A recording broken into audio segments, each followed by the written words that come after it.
ating ginagawa ay part ng isang general program na magkaroon tayo ng disiplina at ipatupad strictly lahat ng traffic laws and regulations, existing traffic laws and regulations.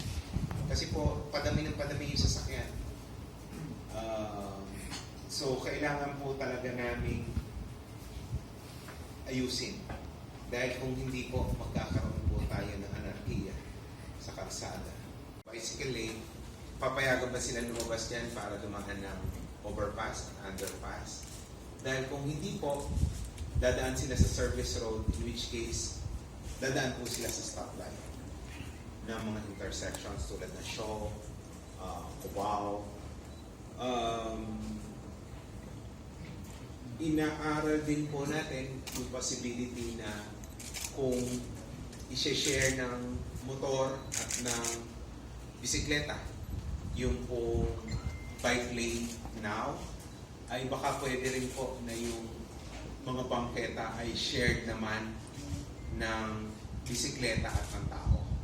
So, yung pedestrian lane po ay baka pwedeng gawin nating shared ng bisikleta at ng mga naglalakad, in which case kailangan po lagyan natin sila ng rampa.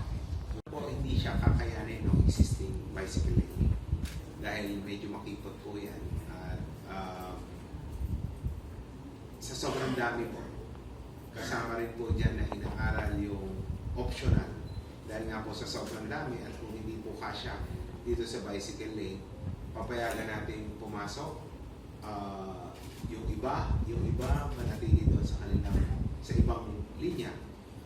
Pinag-aaralan din po namin na may oras yung papayagan silang pumasok dyan na exclusive dito lang kayo.